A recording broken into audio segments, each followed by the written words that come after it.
Steno class. Good morning dear students. शुरू करें आज की डिक्टेशन। शुरू।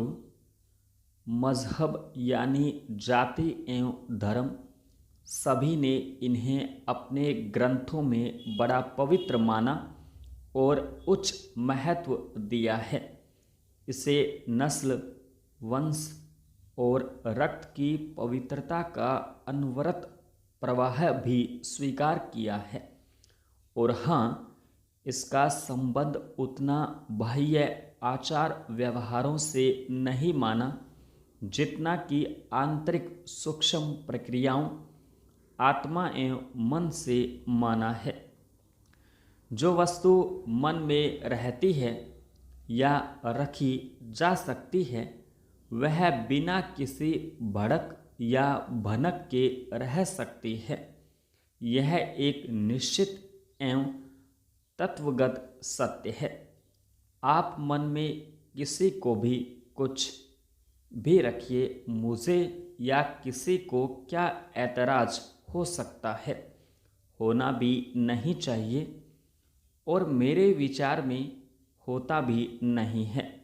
ऐसे में स्वाभाविक प्रश्न उठता है कि ये जो दंगे फसाद और सिर फुटोवल हो जाया करते हैं, जिन्हें मजहबी दंगे, जातिगत फसाद या धार्मिक उन्माद कहकर परिभाषित किया जाता है, वे सब क्या हैं, क्यों होते रहते हैं, क्या वे जरूरी है?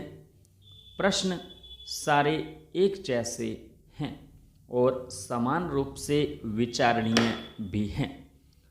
मजहब, जाति और धर्म जब कट्टरता का आवरण पहनकर भीतर से बाहर आ जाया करते हैं, अर्थात बाह्याचार व्यवहार बनकर अपनी श्रेष्ठता का प्रतिपादन और दूसरों के प्रति हेयता का प्रचार प्रसार करने लगते हैं, तभी वह दंगे फसाद आदि का कारण बन जाया करता है। जहाँ तक अपने को श्रेष्ठ बताने की बात है, वहाँ तक तो ठीक है और सहनीय भी हो सकती है, पर होता यह है कि हम अपनी बात दूसरों पर थोपने का प्रयत्न करने लगते हैं। जब यूँ नहीं थोप पाते तो भावनाओं में बहकर उसे बलात् दूसरों पर आरोपित करने लगते हैं। राजाश्रय या शक्ति पाकर दूसरों के मजहबी या जातिगत प्रतीकों को भूमिसात कर उसके स्थान पर अपने प्रतीक खड़े करने लगते या कर देते हैं। जैसा कि मध्यकाल में अनेकस्य हुआ, तब वैमनस्य उग्र होकर दंगे फसाद के रूप में उमड़ पड़ा करता है। ठीक उसी तरह जैसे कोई फोड़ा पककर बहने लगता है, पीप निकल जाने के बाद ही वह ठीक हो पाता है, वैसे ही रक्तपात या तोड़फोड़ के बाद ही वह उन्माद ठंडा पड़ता है। यह एक वास्तविकता है कि मजहबी उन्माद भारतीय न होकर बाहर से आई वस्तु है।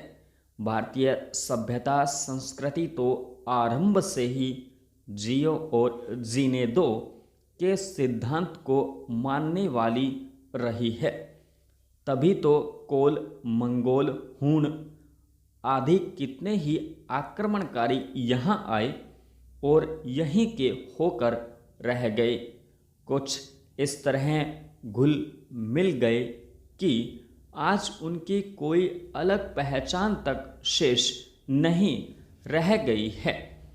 लेकिन मध्यकाल में जो आक्रमणकारी आए, उन्होंने तरह तरह के अत्याचार तो किए ही, यहाँ के परंपरागत जातिगत प्रतीकों को भूमिसात कर अपने प्रतीक भी बना दिए और अपनी अलग पहचान भी बनाए रखी।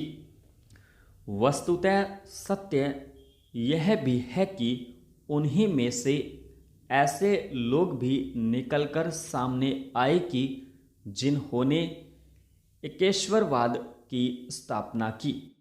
कहा कि अल्लाह कह लो या ईश्वर, मूल तत्व एक ही है।